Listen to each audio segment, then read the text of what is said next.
Hey everyone, I'm Chris Lesniak, And I'm Rob Byer, and this is the Debate Math Podcast. welcome everyone to the season 3 finale. As we've done in the past, we wanted to end the year by bringing together a few of our guests from past debates for a roundtable to reflect on those debates and engage in a discussion around the question, how do we help students feel they belong in math class? Let's not waste any time and get straight to our guests. Our first guest is returning from our first debate of the season, the debater who wants us to ditch the textbooks, a 21-year classroom veteran teacher with experience as a learning coach and a mentor teacher who has taught every grade, first to 12th, in a variety of specialties, including special education, instrumental music, science, and of course, math. She's the author of Unraveling School. She enjoys reading, writing, running, and baking bread. It's Melissa Dean. Hi, Melissa. Hi guys, great to be here. Can you remind us where you are and what your current role is? Sure. So I am currently teaching grade 9, 10, and 11 at a tiny high school in a tiny town called Niverville in the province of Manitoba in Canada. And for those of you who aren't familiar with the geography of that, Manitoba is directly north of North Dakota, right by the border. And so, yeah, I teach high school. Right now, I teach grade 9 math and grade 11 biology. And I have a grade 10 interdisciplinary classroom that involves science, English, and geography, taught through project-based learning and an inquiry-based model, which I also bring into my math classroom. So that's what I do every day. I'm still ditching the textbook. But I would say, I wouldn't say I haven't changed my mind because I am still ditching the textbook, and it does still make me feel a little bit like ugh, on the inside when I see the math textbooks come out. Um, but I will say I do appreciate and am appreciating more for some of my students, and we'll talk about that later in tonight's podcast, actually, the structure that some things like a textbook can provide for some kids. So certainly still on the not following my textbook, but using a textbook-like structure is helping some of my kids be successful. Well, welcome back. Thank you. A textbook-like structure. I want to hear more in a second.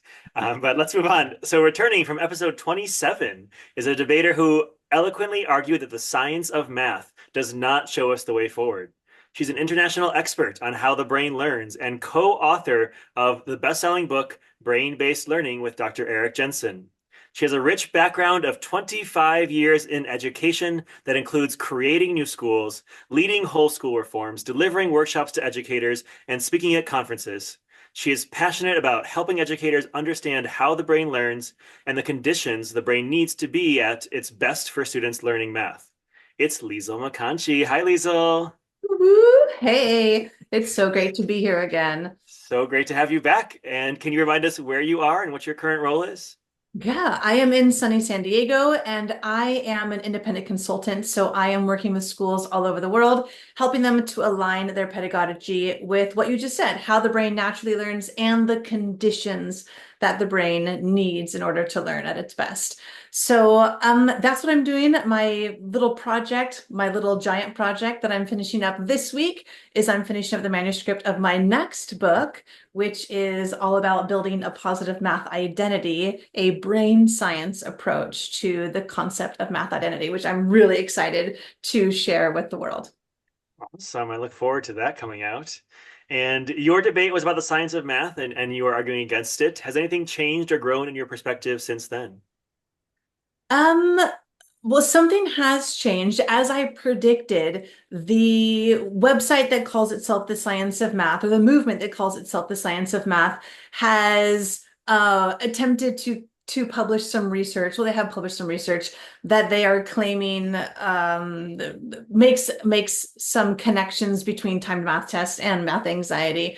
And as I predicted, there is a very loose definition that's being used around timed math tests, which is different than the paradigm that most math teachers think of. Like a time math test, we often think of like those Mad Minute math worksheets or any kind of worksheet. It's like a bunch of math questions on it with a really specific time that's done independently. And in just, a really covert kind of way, a really loose definition of like, hey, kids playing math games together, where that has, for a certain amount of time being called a timed math activity, and showing that that in fact didn't cause math anxiety, which I think many people would agree that a social based math game wouldn't in fact increase timed math or math anxiety. So just continue to bring awareness to us being really critical thinkers and being really thoughtful as we examine research, and being really careful not to just take things with a headline and extrapolate that to mean more than it actually might mean. And just that the balance is still needed to understand the science of learning along with the humanity of the learner as we work to support our students. Very interesting. Thank you. Mm-hmm. There's so much to unpack there. Our next guest is returning from episode 28, where she argued that schools should switch to a 4-day week. She's a mathematics coach and consultant who supports K-12 learners, teachers, administrators, and more across the country. A conference speaker, a Twitter loudmouth, which if you meet her, never mind, and an avid bookworm and a musical theater enthusiast. It is Shelby Strong. Welcome back, Shelby. I don't know if I'm feeling too welcome right now, Rob. Hey, can you remind us where you are and what your current role is? Absolutely. I'm coming to you tonight from the heart of the Commonwealth in Worcester, Massachusetts, but always and forever will be a New Orleans girl. I am no longer a Twitter loudmouth. I am now a Bluesky loudmouth. So it's still a loudmouth, just new platform. I am working with K-12 schools, as you mentioned, across the country to support them with their math instruction, particularly problem-based learning, helping teachers to shift their mindsets to try on math, to actually get to do some math themselves and to see what that feels like as a learner before being expected to go and do that in their classrooms with students. And yeah, speaking at conferences and bringing people along for the ride to better, more competent, confident mathematical thinking. Now, you were on the debate about a 4-day school week. Has your thinking changed or shifted at all since then? Not particularly. I still do believe that we need a 4-day week, but I also think that we need to divest from capitalist structures that make us believe that we need to be working for 5 days. That that if we're moving in the world in such a way that everything is revolving around how we show up to work, well, that's currently not working. It's not working for our students if their families are not working a traditional 9 to 5 job. And even the ones who are working a traditional 9 to 5 job, it's 9 to 5. School day doesn't end at 5. So still very much believe that we need to rethink this whole education thing and what we're doing and how we're doing it. But I know that it's a much bigger issue than 4 days a week, but it's a nice place to start. Thank you. It's always great to have you back. And next up, hear from our most recent debate, who shared her thoughts on how and when politics has a role in math class. She's an educator, a dope human being doing dope things in life and in work. And you can always count on her to ask, what do the students think? It's Crystal Watson. Hi, Crystal. Hey, Can you remind us where you are and what your current role is? I am in the Cincinnati, Ohio. I am currently a principal at a PK through 6 building. I keep saying PK through 5 because there's some switches going on, but PK through 6 building. And last time you were with us on the last episode, you were on a panel about politics in math class. I'm just curious, has your thinking changed or grown at all since that discussion? No. Not that politics, so I'll say the same thing kind of that I said in the episode, that it's not about like as shallow as Democrat and Republican. It's about like the politics of life and the politics of moving through, like Shelby said, a capitalistic system. And that's really what we're doing, is we're turning students through a system in order to make them good capitalists. So yeah, politics still has a place in math class, and it's going to rear itself, whether that's what you call it or not. And lastly, from episode 33, is a debater who argued that an NCTM membership is worthwhile. He's a high school math teacher since 2005, a co-author the Math Teacher's Toolbox and Practical Algebra, a self-teaching guide, and the 2002 winner of the Math for America Mueller Award for Professional Influence in Education. The former chair of NCTM's Nominations and Election Committee, he listens to a lot of audiobooks in his spare time and plans to write novels someday. It's Bobson Wong. Welcome back, Bobson. Thank you for having me again. Can you remind us all where you are and what your current role is? So I teach math at Bayside High School in Queens. Been there for 18, 19 years.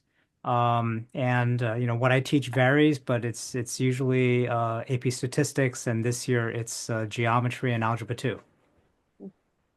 And you were debating in favor of joining NCTM. Are there any updates or any other takes you have since you were on the podcast? Not a lot of updates, just I mean, I think the events of the last week and have made me realize just how important it is for educators, particularly classroom teachers, to have a community that where they feel welcome, where they feel safe, and it's really important for us to take control of the structures that we have, that we can control, and use that to support us. So I think NCTM is an organization that can fit into that structure. And I think just look at the collapse, the demise of Twitter, right? And I think it's just a reminder of how fragile our support systems for teachers are. And we need something that's a little more stable, a little more durable, and something that can really advocate for us as teachers. Thank you. And on that note of community, let's get into a debate about belonging.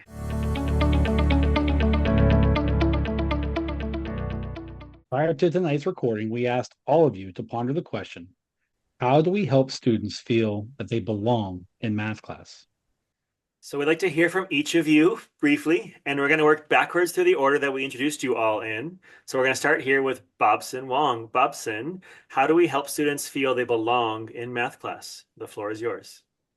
So I had two thoughts about having students belong in math. I mean, the first one is something that I think a lot of people talk about and have written about, and the building relationships with students. But that to me is kind of well known. But something that I've been thinking a lot more about lately is something that's a little more teacher-centered, and that's thinking about self-care.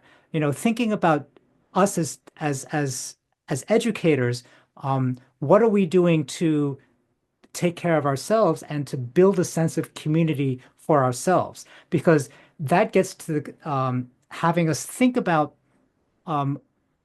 what our beliefs about teaching math are.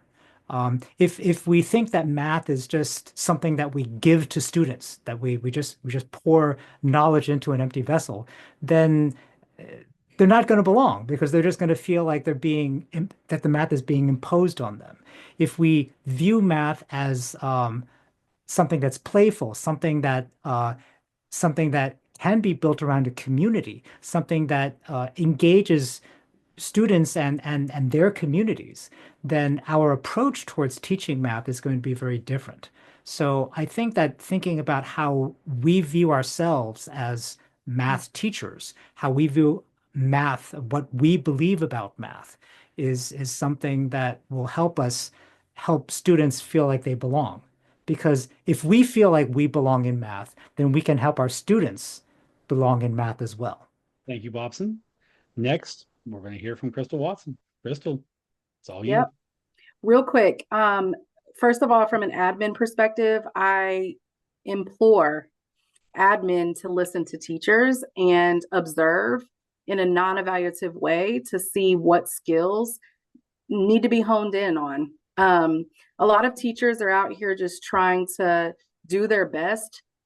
Most of them are not coming to school like, today I'm going to mess somebody's children up. So they're trying to do their best out here.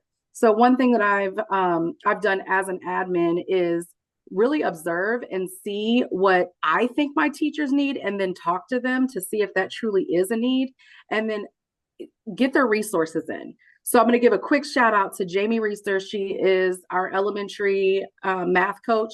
She works directly with my building this year. And I have a very tenured, wonderful teacher that is new to my building this year, a different population, different demographics. And she is really open to learning. So Jamie came in and we've got dates set up where they're going to sit, they're going to learn how to work with manipulatives to shore up gaps instead of just what the textbook, as Melissa says, is asking for, but really what manipulatives are needed. So that's one thing, is pouring into our teachers, making sure that we're honing their skills, because nobody's arrived. And when we do, it's something has changed, right? And we need to do something else with our skills. So what we were good at last year might not suffice this year. From a student's perspective, I think once a teacher feels like they belong in that space, to kind of what Bobson was saying, once a teacher feels like they belong in the space, it's more likely that they'll be able to do that for others. And that looks like really valuing all thinking and all processing, right? So whether it be silent processors, so I don't always need to see every step of your work for me to know that you're engaged in the work, and kind of setting aside the right answer for the process at first. Again, like on another podcast, I had to say, please don't come after me. Right answers matter, but let's focus on the process first so that we can honor the ways in which students get to the answer that they get to, whether it's right or wrong, in order for them to feel like they're valued in the space and belong there. Thank you, Crystal. And next up is Shelby. Shelby, take it away. So I thought I knew how to answer this question, but to echo Crystal's point, there's the things that I think that I do that are effective, and then there's what's actually received. So I reached out to some former students and some teachers that I've worked with to ask them what were some things that I did to help create this. And from my students, what I heard was how much it mattered how we started off the year. So at the beginning of the year, we would start with not class rules, but class guidelines that I shamelessly stole from one of my colleagues. And so it was about attentive listening, appreciation, mutual respect, and integrity. And so we started the year grounding ourselves in those 4 guiding principles and really leaning into what does that mean for us to share this mathematical space together. And another big thing that my students heard from me quite a lot was, you have a right to an opinion in my class, but your opinion stops at your nose. What you don't have the right to have is an opinion on someone else's humanity. And so by setting that expectation of how we show up to the space together, that helped create a sense of belonging, because my students apparently learned that I'm going to honor them the moment they walk in the door, however they are. Whatever they do, whoever they are in that moment, they're coming into this space, and we're going to be in this space together, and we're going to be a community, and we're going to respect one another. And now we're going to get to some math. And the math was a conduit almost for how to see the world and how to move through the world. And then when I talked to some of the teachers that I work with, one of the things that I heard that I wasn't really expecting to hear was that something that she learned from me wasn't content, it was how I listen to students. And I wasn't expecting that answer from her, that it really matters to me that when someone is speaking, that I'm not just hearing them and waiting for my turn to talk, that I'm actually listening to what's coming out of their mouth, that I'm actually taking in their ideas, and I'm not just waiting to correct them or waiting to say my piece, that I care about what they have to say. And I like to think I move through the world that way, that I'm genuinely interested in how people think and how it connects to what they learned before and where they take that bridge next. And if we want there to be a sense of belonging starts with being heard. Well said.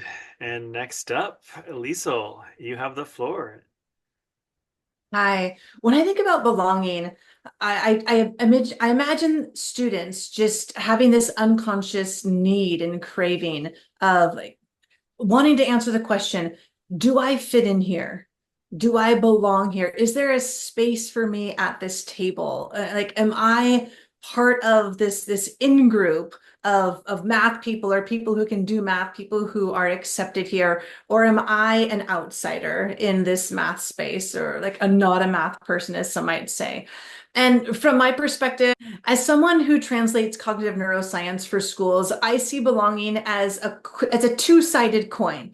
On one side of the coin is representation. This is the student side of the coin, that students must be able to be in math spaces and be in the world and look out and be able to see people who share different identifying markers with them, who are out there just kicking butt, doing some cool stuff with math or some math adjacent things. Representation matters so much for our students to be able to see people who share their language, who share their ethnic background, who share their gender, who share their all sorts of different identifiers, and say, hey, that person's just like me and they're doing cool stuff with math. I can do that too. That facilitates a sense of belonging. The other side of the coin is the teacher side of the coin that I wish we could talk about a little bit more. And the teacher side of the coin is, does the teacher see all students in their class as having a space at the math table?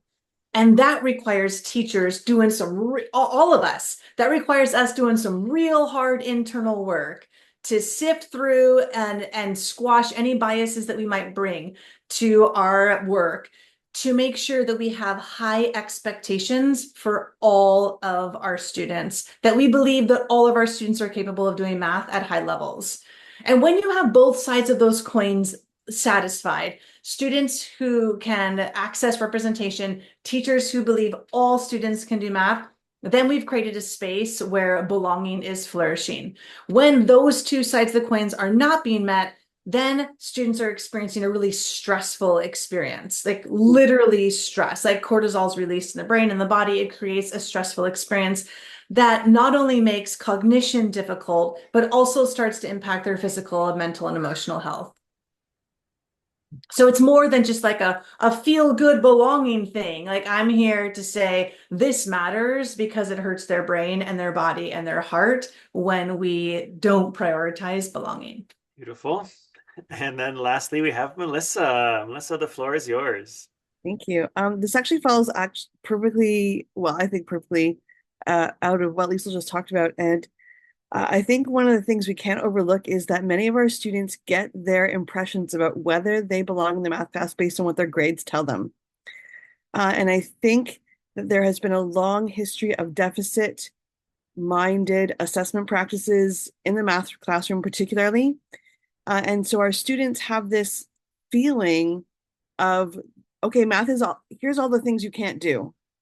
And so I think one of the ways we have to shift our thinking as teachers in the math classroom is focusing on what kids can do in our assessment practices, and not focusing on the long list of gaps and things that are missing that kids are bringing.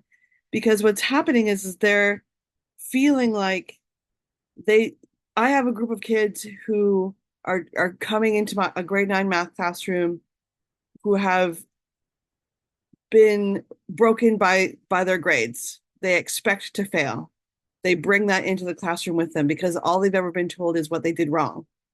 And to echo Crystal's point, I think the right answer is important, but if all we're spending our time giving our feedback on is what the right answer is or what the wrong answer is, then that's what kids see that we value in the math classroom. And then they internalize that in themselves and think, I don't belong here. We do such a good job of ranking and sorting in our heads, even sometimes. I know I work on it in my classroom too, right? You look at your kids, you think, oh, that's the kid who got 90s in grade 8, and that's the kid who got 50s in grade 8. And now they're in my classroom together. We see that. But instead, what I want to say or to bring to the table is that this need for an asset-minded perspective in all the things that we do in our classrooms, but particularly with the way we give feedback to kids and help them on their journey of growth, because so much of what so many kids have experienced is just you don't measure up, and therefore they don't belong here. Thank you all so much. This is why Chris and I love doing this episode so much. This is our collective TED Talk. But I do want to start because, and I think where I would like to start with for everybody, I want to play off of what Crystal was talking about.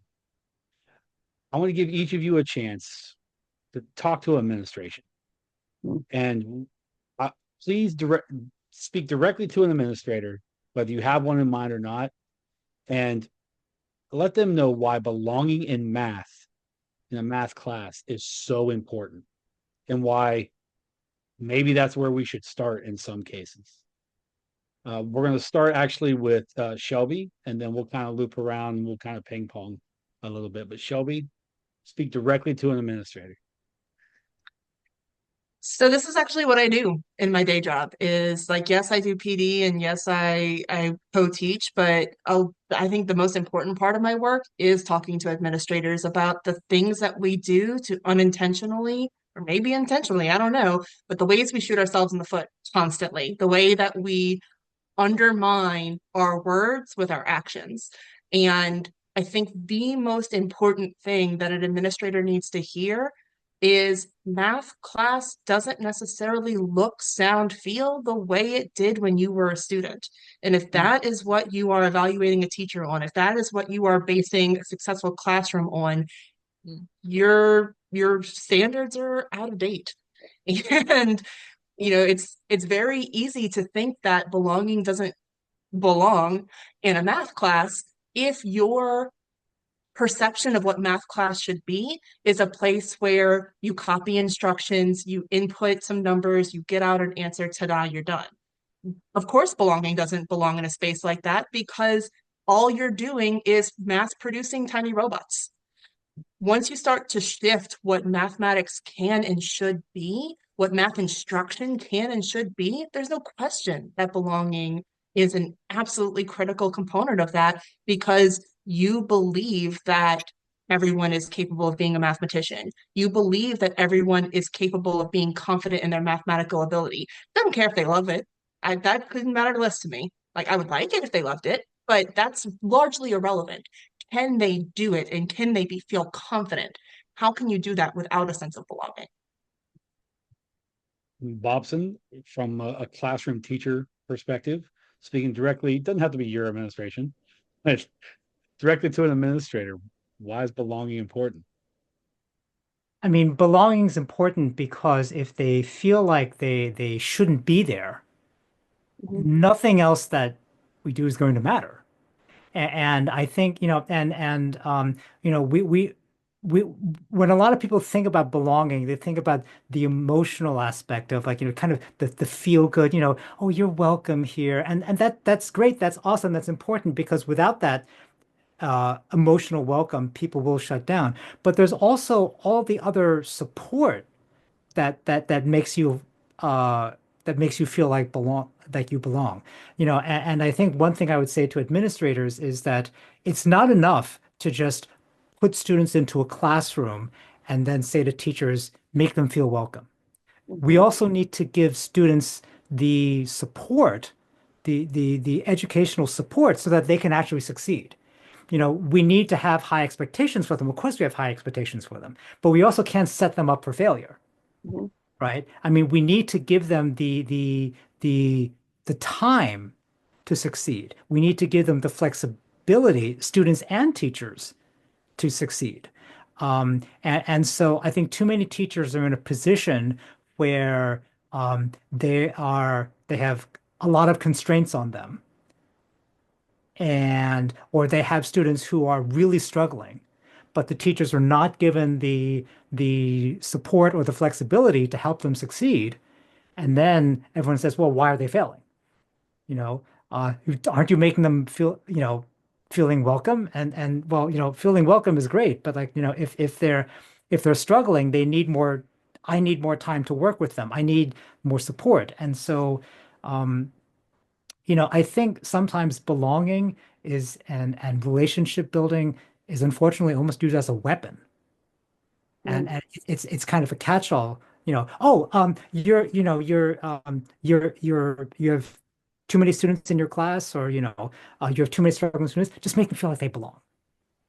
It's like it's not a magic wand. It's a starting point, but it's not the end point. Yeah, when I think about talking to my administration and working with the superintendents of my school division, I really want to echo something that Shelby talked about, which is about how math doesn't look the same way as it used to, maybe when they were in school, but also that this applies to the secondary math classroom too. So I worked for a lot of years as a middle years teacher, and having these conversations with my admin about what math classroom could be like and should feel like and look like and sound like, at a grade 7 level or grade 8 level or grade 5 level, there was much more willingness to see it that way. And now I teach at the secondary level. And there is this impression about what secondary mathematics is supposed to be like. And so I would really want to say to my admin that mathematics at the secondary level can look and should look the same way. It should be a place where kids want to come. It should be a place where there's play and engagement and manipulatives and visuals and discussing and debating and collaborating and all of the things that we think of when we think of like a grade 2, 3 math classroom. Like that's what I grew up with seeing. And so if we're going to make change in that and thinking like, okay, like when they come to grade 9 or 10 or grade, they're in the grade 12 pre-cal class, content is still secondary to helping our kids become better human beings. That's our job. We happen to do it through the math curriculum, but I really believe our job is to help kids learn how to be good people. And so I use my math content to help build that. But secondary mathematics should look the same way and have the same vibe. Can I add on to something Melissa just said? Yeah. So I'm so glad that you named that, because I think that a lot of times what I've encountered is folks feeling like, well, I have to do it this way in second grade, fifth grade, seventh grade, because next year's teacher or the next grade band is going to expect it to look like this. So I have to set them up for that expectation now, because later on, and so many times we are just unaware of what's going on with our colleagues in other grade bands. Like I had so many misconceptions about what high school looked like, about what elementary looked like, until I had a chance to go be in those classrooms. And so we're delivering messages about like, well, it's not going to be like it was for you in elementary, or this is what it's going to be like for you when you go to high school. And we're just kind of talking out of our butts, because unless you've been in those classrooms, you don't know. And we're impacting students off of assumptions. Yep. Absolutely. And in the secondary classroom, we face it too, right? Well, you got to prepare them for university. How about I prepare them for being a person and how to live, right? And how to have a life outside of classrooms. And I'll do that through my math curriculum. Thank you very much.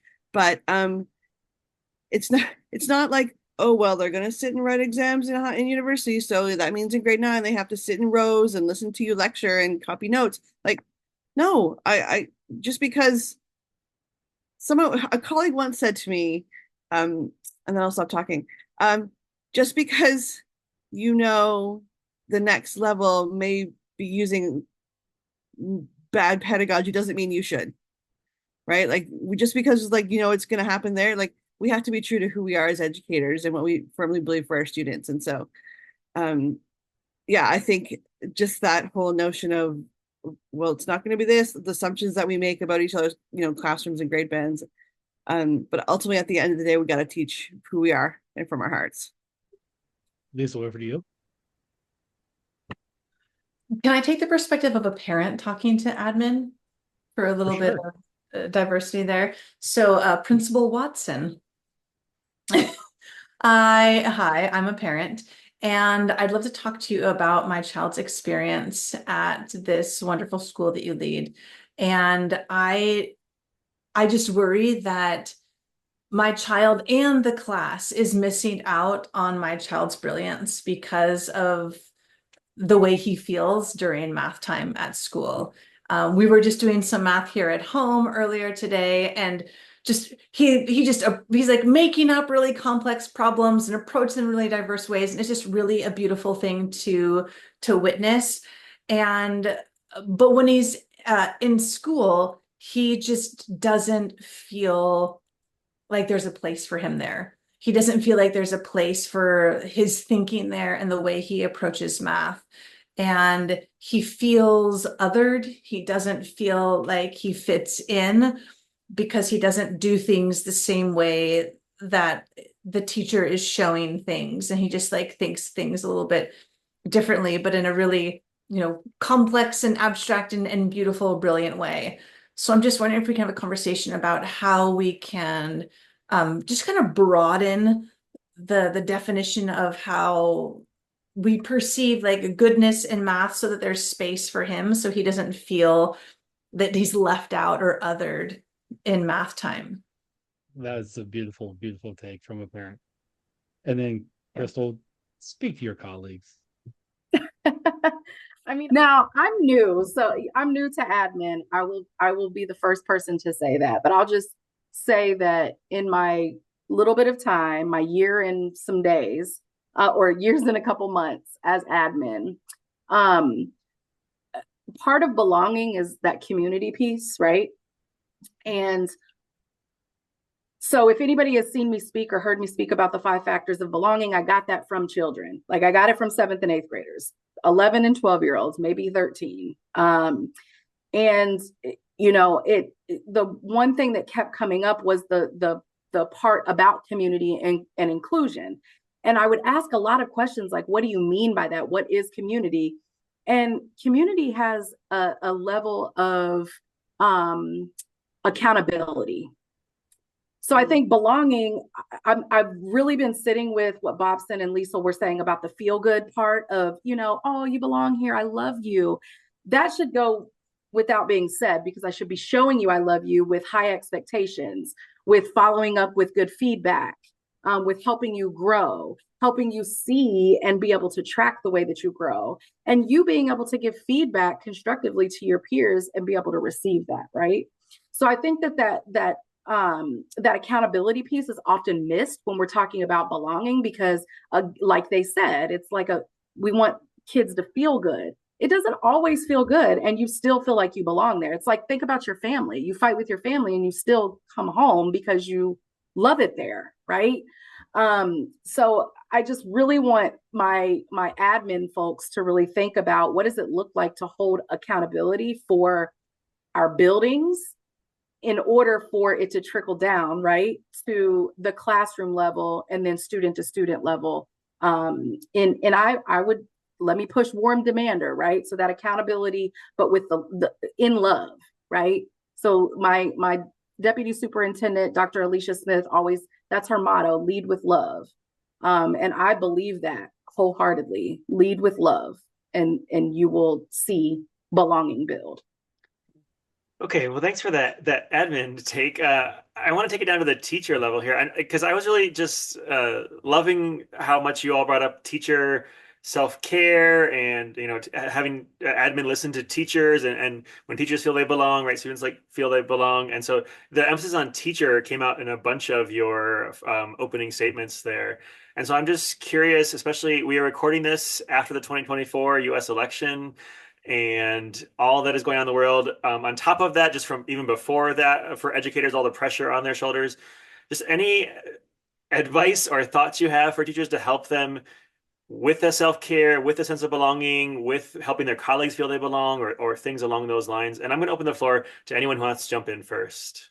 I think one of the things I have found, and I can't speak to self-care after the poll, your election. I can say that I probably know more about your past election that you just had than you know about my upcoming election. But one of the things I have noticed is super powerful when working with my colleagues. I get the amazing privilege of leading staff professional learning for an hour every week in my building. And that is the power of a name, and calling our colleagues by their first names. And whenever someone shares in discussion, when I see people in the hallway, whether, we're talking about grading practices or, global competencies in our classrooms, whenever someone shares something, I thank them by name. And I say, thank you for sharing. And I use their first name. And I think we sometimes, we get into the habit of, and this is something that's really simple maybe, but I know, like in the past, I would have called my colleagues by Mr. or Mrs. by their teacher name. And I think we miss out sometimes on the recognition of our colleagues as not their teacher name, as who they are as people. And so when I think about building community in my building, as someone who is not a leader by title, but maybe a leader by example, using our first names and acknowledging the presence of each other in the building and in the staff rooms and in our professional learning, that has had huge gains for changing shifting the culture in the building that I work in right now. Because we have had a very collegial, but not perhaps collaborative culture in our building. And so acknowledging each other as who we are as people, it may be a small thing, but I think it has big payoff. I want to throw out another idea, which is something I mentioned earlier and something I've been thinking about a lot, especially in the last week, is that as classroom teachers, I think have a lot of classroom teachers I know have this mindset of, I am in my classroom. This is where I control the domain. And no matter what's going on outside, I will just close the door and do my own thing. And I think, especially with this last election, it should be pretty clear to everyone that we can no longer just close the door and ignore what's going on outside, no matter how you feel about it. What's going on outside the classroom is affecting what's going on inside, whether it's students that are feeling anxious about their status, their home, or whether students who are feeling triumphant or students who are feeling angry. We cannot just close the door to our classroom and do our own thing.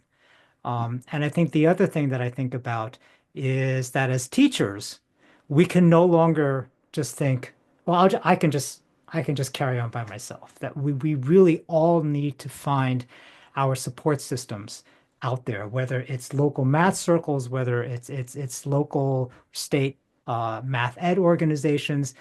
And I know that a lot of these organizations are flawed spaces. I mean, let's be honest. They're not perfect. Um, but they are the only spaces that are out there. And if we don't take control of them, somebody else will. And where does that leave us?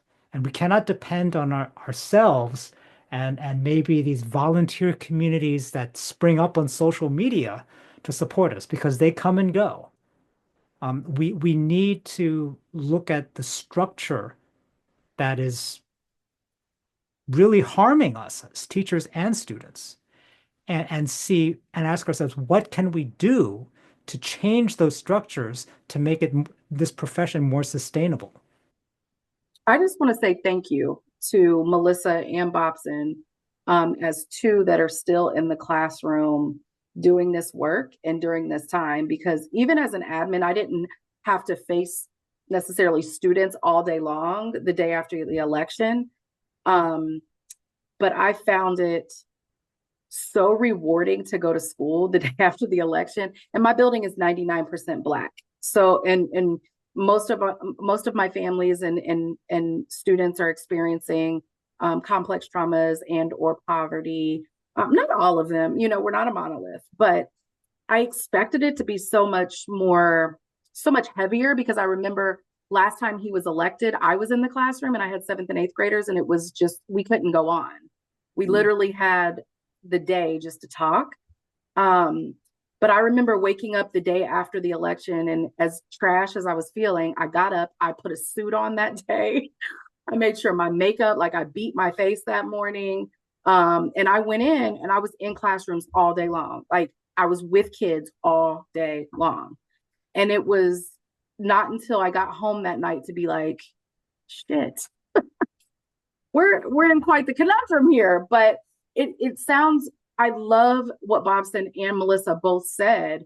I think from an admin standpoint, what we'd love to have is more teachers come to us and tell us what you need, because we want to know. At least the good ones of us, we want to know. And it's not that we want to hold it against you, or we want to bring it up later on, or we want to put it in your evaluation or whatever.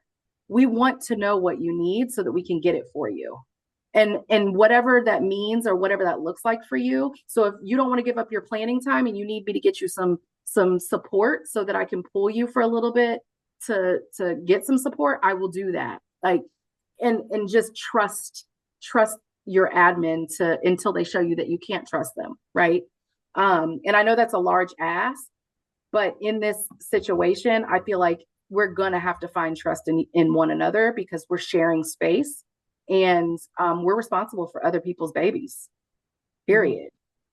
So to me, it's what both of you just said was like everything, and I'm taking that with me for sure. This is a really big, heavy, hard question Yeah, sorry. about what does belonging look like in the state of the United States election and the implications around the globe. What I think about when I try to step out of my emotions for a moment and try to be more cerebral, I think about how in psychology we talk about in groups and out groups, and how as humans we just naturally, like birds of a feather, flock together. That's just how we are wired. And and and we see this, in non-consequential contexts, like Yankees fans versus Mets fans. Okay. We also see it in the political landscape with Republicans and Democrats, that if you are the lone Democrat in a community of Republicans, you feel like an outsider. And that community could be your own family, it could be your town, it could be in your country. And so as our politics become more and more polarized, there is literally, approximately half of the country that maybe, before last week didn't feel like they belonged or seen or valued or known. And now there is another half of the country that feels like they don't belong, that they aren't seen, that their values aren't upheld, and their wishes and dreams known. And like I personally felt this the first time he was elected. My husband and I had just moved back to the United States from Denmark, and we didn't understand really the political context of what was going on, the whole scene. And we like that was our like, wow, like we didn't feel like we belonged in what we considered our home country. And it's a really strange feeling. And I think the stress that many people are feeling, well, about half the country are feeling right now, is a feeling of not belonging. Like, oh my gosh, if this is what the country values, I don't feel like I belong. And so what I would say to that is what I say to myself, and what I'm trying to work through is like belongingness is such a basic human need. It is so basic. Without belongingness, like I said, it's really stressful and it harms us cognitively, physically, emotionally. And so one is, where can I find a sense of belonging? Where can I find community for myself as a teacher? Where is my community, and find that? I think Bobson was alluding to that. Not alluding, was like really being explicit in finding that. And then as our role as a teacher in our own classroom, we define the in-group in our classrooms. Teachers define the in-group. And that is our work to do, is to draw the lines of the in-group to make sure that it includes every single human being that walks into our classroom, that they know that in this space, they belong. In this space, there's room for you. In this space, you are seen, known, valued, loved, and all the things that you hope and dream for. There is space for that in this community. And then we find it for ourselves as adults, and then we work like hell to create it for everyone else. So I've been thinking a lot about this question, and I was at dinner with some friends this weekend, and we did the customary "How are yous," and then we answered honestly. And that's something that I think, depending on where you are in the country, like the question "How are you" is just expected to be like a social ritual of like, "How are you? Not too bad," then you move on. But in this moment, we were just honest about how we were actually doing, about the roller coasters that we were on. And I think the key to building community is to find the people who care about your answer when they ask you that question. And so I had to go deliver PD on the Wednesday after, and that sucked. It was not, I was not super confident in how that was going to go. But what I ultimately landed on was to let people know, look, my priority today is your humanity and your well-being. And what that's going to look like for me is I'm going to be relying on my notes more. But what that looks like for you is if you need to step out, if you need to disengage, if you need to take care of something else, do that. Take care of you. But if what you need is 90 minutes to not think about the state of the world, then cool, I'll provide that. And what I'm realizing is it shouldn't take the world getting tilted off its axis for me to show up like that. That should be how I show up every single day. And that's how we should show up for each other every single day. That your priority, my priority is your well-being. My priority is that you're good and what I need to do to show up for you so you can be good. So that's something that's still kind of swirling in my brain of how do I hold what feels sometimes like opposing ideas of holding high expectations and also holding care for your well-being, and do those things have to be in conflict, and when they are, what's the way forward? And I think the way forward for me has to be just caring about people's humanity. Okay, and then my next question, I want to bring it back into the classroom and just think about the day-to-day of students and of lessons. And Melissa, I'm curious about this textbook like lesson that you talked about earlier. And maybe Yeah. I'll start with you, Melissa. But I'm curious if I gave you all superpowers, like we're in the Marvel movies, and you drink the juice that gets you a magical power. What would you change and do in the classrooms to really make them like this belonging ideal that you're dreaming of? Wow. One of the things I'm learning as my career goes on is, the more I do this, the less that I know. And that's really what it feels like.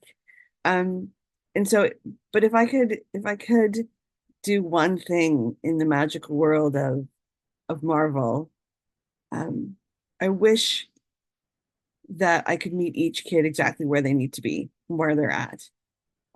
So I have a bit of a unique, well, not a bit of a, we have an option for some of our grade 8 students transitioning into grade 9 to take a course that's called transitional mathematics rather than the standard grade 9 math course. In Manitoba, where I teach, grade 9 math is not streamed. So everybody just takes a grade 9 math credit. But we have this optional course. And so that course is populated with kids who feel like they don't belong in the math classroom. And so what I have to do each day is look at each one of them as an individual and provide the structure or not that kid needs that day in that moment. And so one of the things I'm learning to do that is that, as we've talked about, of course, relationships come along with it, but we talk about getting to know our students, but knowing where each kid's I'm a big fan of, as I mentioned earlier before we started recording, of Vanessa Beccaria and her work around math therapy, math trauma. And I have this group of kids that breaks my heart every day because they have been traumatized by mathematics, and they bring that with them into the classroom. And so every day I work to make sure that and the biggest heart for me, the place I think we need to, well, there's lots of places we need to start, but I do really believe that there is a bigger connection between belonging and our assessment practices in our math classrooms than we sometimes are willing to talk about. And so if I could make learning just about learning, and the thing I would get rid of would be evaluation and assess and grades and ranking and sorting, and it would be about, what did you bring into the classroom with you today? Where are you at? Let's do a problem. Let's just sit and chat math. Let's grow together. But I don't, we have to work in the system, as we've talked about before.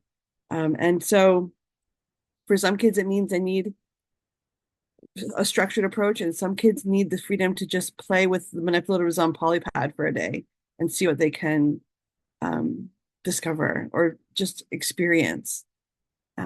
So as a classroom teacher, that's the burden that I feel is on my shoulders, is meeting those kids where they're at. And making sure that what I'm doing as what my teacher moves are, and this goes to like working with our colleagues too, for those of us who help lead PD, right? Like what movies am I making, and do my teacher moves signal that you are in the space and that there is space for you, that I recognize your humanness today, and that we're about flourishing together. So yeah, I wish that I had 30 of me to sit with each kid and just know, and let them have a space to be seen and heard and loved, and like that I'm there to listen to you and your story. And that's who I am as your math teacher. I'm here for your story. I'm part of it. I'm a little part of your story today. And we're all together part of each other's story. And I have this colleague who's doing his master's on human connection. And he said commented to me the other day that he has realized that every interaction we have with each person, we come away as a different person. So by sitting here tonight with you all at the end of this, I will leave as a different person than I was when I started. And I think the same for you guys. I think you will all leave here different people. Our students come into our classroom, and I'm getting a little emotional about thinking about it, right? They will leave as different people than when they walked into the classroom. So how are we providing the classroom environment so that who they are changed into is a flourishing person? I feel like Melissa just kind of painted the picture, right? I think, Melissa, what you just did was humanize my experience, I would say, for sure. As a classroom teacher, as a coach, as an admin, just kind of watching. For me, if I had a magic wand, I would do that. I would get rid of like all the high stakes the high stakes things that are chosen to be focused upon by folks that have no idea what it looks like and feels like and sounds like to be in the classroom. Assessment is good, right? Formative assessments, summative assessments, they're all good, but they should be different classroom to classroom, student to student. And I know that sounds so idealistic, but I shouldn't have, thousands of students sitting for the same state test for that grade level based on what somebody said they needed to know, right? And I can tell you, like, I went through high school math just fine, like kindergarten all the way to 12. And I can't tell you when I last used quadratics. And that's like the biggest thing that you take on the Algebra 1 state test. That's one of the largest items. I don't need to know when to land or how to land a rocket. I don't need to know whether a rainbow is a quadratic or a semicircle, even though that's very interesting to look into that. It's all fun, and you should be able to have fun with that and play with it and be excited about learning about it. Not because you're like, oh, well, this might be on the test. Let me make sure I'm taking notes, and my notes might not be right, and yada, yada, yada.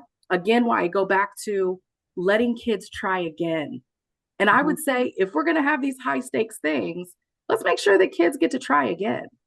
I remember back in what were they called? Where we had to take like the different content tests in 9th grade. Do you all remember that?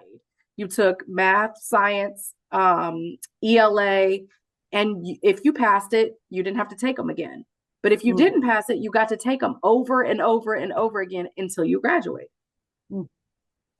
If we're going to do something like that, I guess I would go back to that, but I would literally abolish it all if I could and just make math a place where we get to explore whatever world in whatever context we're in. It'd be project-based. It would just be amazing. I had a student reach out to me the other day because I said her name in a podcast, and she reached out and she said, I still remember you telling us, like, who cares about the right answer? Just show me what you're thinking, what your example is. She was like, and I still can't stand percents to this day. But because I wanted her to just let go of that anxiety about, is it right or wrong? I want you to show me, what does a percent mean to you in the context of your learning and your living? So that's the kind of conversations that I want to have. And I don't want somebody to come back, well, you were only 37% of your students were shown proficient on this test at the end of the year, when I have all these receipts that these babies grew, just not in a way that you wanted to see it. Okay, I'll take two. I'm gonna take two sides here. One, if I had a magic wand, abracadabra, alakazam, no, Marvels don't say that. Okay, whatever Marvels say, um, I would first give the teacher some magical power in their eyes to be able to see the brilliance in beholden in every child, like to be able to see the brilliance inherent in every child. I would grant that teacher ears to be able to hear the needs, the unconscious need of each individual student in order for them to feel safe to share that brilliance. And I would give if I'm talking from a parent perspective, I give my kid's teacher the voice to be able to speak, just to like to speak love and appreciation for each unique idea that comes into that class. That's what I'd give the teacher. What I'd give to my child is I'd give my child a sense of safety, the courage to speak up and to share their truth. And I mean, if it's true, the gift, like the magical power of like feeling safe to share their unique voice in that space. Um, and to just like and to play and to explore and to be curious and for all of that to be accepted and welcomed in that space. That's what I'd love, which requires like getting rid of algorithms, not getting rid of, but like getting rid of like this algorithm based teaching, which requires probably more time than most teachers in classrooms have. But that's that's what I would wish for. Beautiful. Getting rid of algorithms, an upcoming debate next season. Um, Bobson, how about you? What is your take on what things you would, in the ideal world, what would you make happen? I think if I could drink that magic polyjuice potion and have these magical powers, I think I want to echo what everyone else has said earlier. Um, Meeting students where they are, what Melissa was talking about, and making instruction more personal. I would sit down and rewrite the curriculum and rewrite the standards so that we as teachers actually have the space and the time to build relationships with students and to let students play and to let students struggle productively. Um, as a teacher, I can't tell you how many times I have to march through a lesson because I have another lesson to do tomorrow and I can't fall behind because I've worked out the calendar for the whole year and I have to get to the end by May 15th in order for me to prepare for the assessment at the end of the year. And if we had fewer topics in the year so that we could go more in depth so that students could actually learn the topic correctly the first time so that I don't have to reteach it from scratch or reteach it for some kids. And then we wouldn't have kids kind of struggling as much. We wouldn't have to worry about you don't know how to do Algebra 1 and you're sitting in my Algebra 2 class. Let students learn Algebra 1 the first time. And then we don't have to have these debates about should it be in eighth grade? Should it be in ninth grade? Let them learn it the first time. And then, we can build relationships. We can talk about equity. We can talk about culturally responsive teaching. We have space and time for all this because so many teachers say, "Oh, I don't have time for that."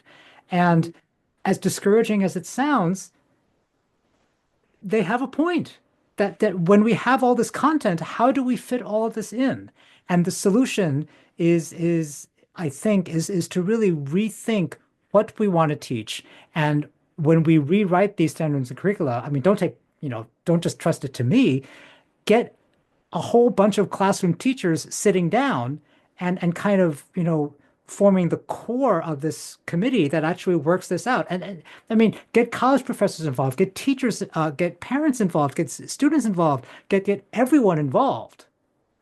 But make it so that the people in the classroom actually can say, yeah, that's going to work, or no, that's not going to work. and have that drive the conversation. My magic wand potion wish would be for genuine curiosity. Mhm. Because I think so many times, because we are feeling the pressures of time, because we are feeling the pressures of assessment, because we are feeling the pressures of school board members being elected, because we're feeling the pressures of budgets, we bypass curiosity in service of accusations and answers. And I think if we started with curiosity, then we maybe wouldn't have to spend so much time being defensive, because we would know if someone's asking me a question, they're asking it because they want to know the answer, not because they're looking for an excuse to get me. And that applies to teachers, that applies to students, that applies to administrators, that applies to parents and guardians. Like if we genuinely cared about the answers to people's questions instead of setting them up for a gotcha, we might be in a better spot, because folks have reasons why they do the things that they do. And sometimes the reason is, I only had 20 minutes to eat and pee today, and I had to make some choices about how to move through my day. That could be true for the kids as much as it can be for the adults. Sometimes the choice is, my little sister was up all night and I had to take care of her, and so I didn't have an opportunity to do what you asked me to do. Again, that could be true for kids or adults. If we led from a place of curiosity and genuine care for other people's well-being, then maybe we might get somewhere. But I don't have a magic wand, and I can't convince people to care about others. I haven't figured out how to do that yet. Like I don't know what the magic solution is to just convince people to care about other people. But I think that's a good spot to kind of end our conversation here. I'm going to pause for a second to have listeners just reflect and think about their takeaways from this.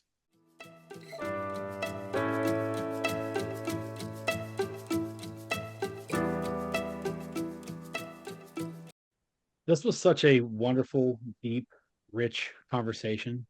Um, and just thank you all. I said it earlier. This is Chris and I's collective TED Talk about belonging. And you've given us so much to think about as we're wrapping up 2024, looking into 2025 with this episode. Thank you so much.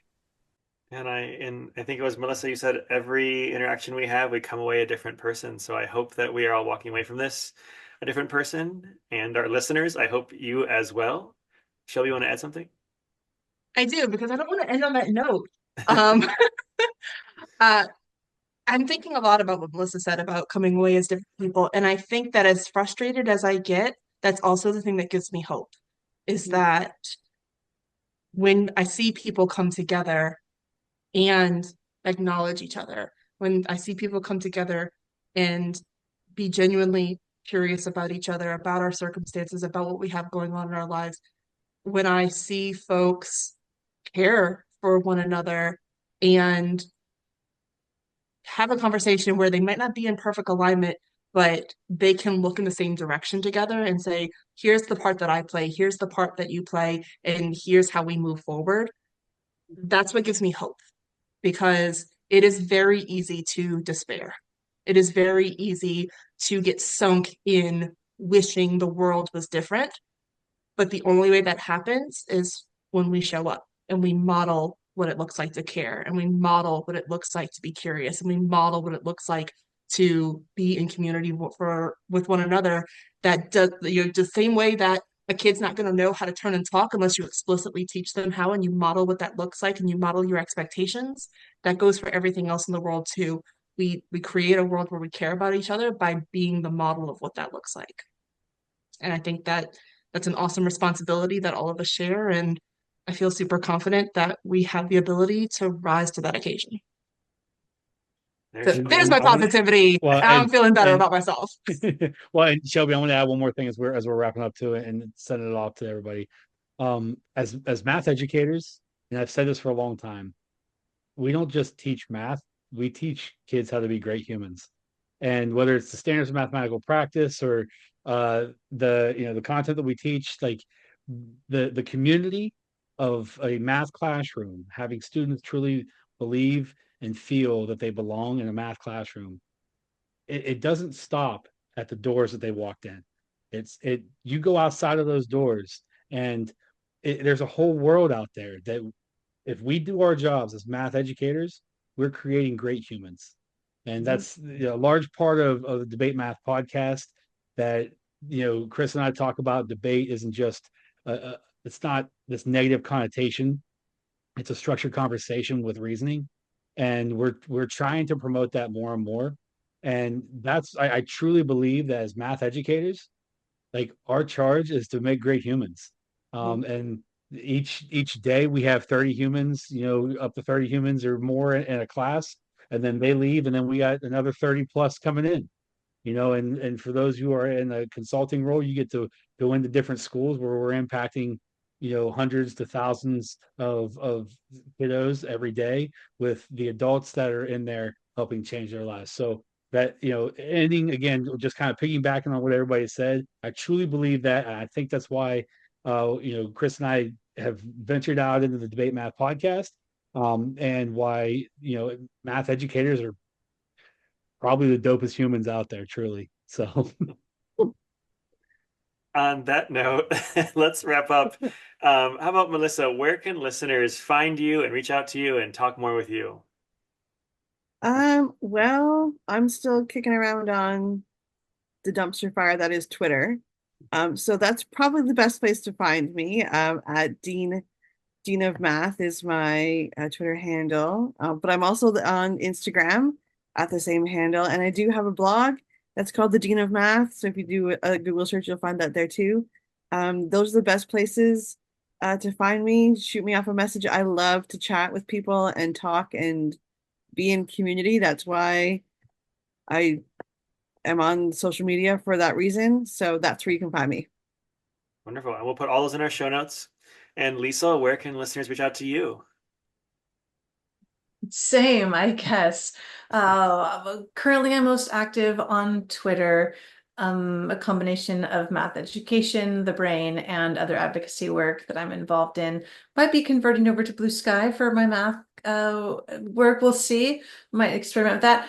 So check me out. But I'm also on other platforms. But my website, lieselmakanchi.com, lots of great resources there that are free and available for teachers, as well as just reaching out to me via email. Shelby, where can listeners find you? While I am also still in the dumpster fire, I would like you to join me somewhere over the rainbow where skies are blue. It's lovely over there. We're refinding one another. We're reconnecting. It's great. Come over to Blue Sky. Snuffle up, I guess, basically anywhere where you can find me. It's like Big Bird's Invisible Friend, but with an E instead of a U. Snuffle up, I guess. You can also find me at my website, strongermath.com, and basically just find some tall ginger Amazon and shout, "Hey, you," and it's probably me. Hey, Crystal.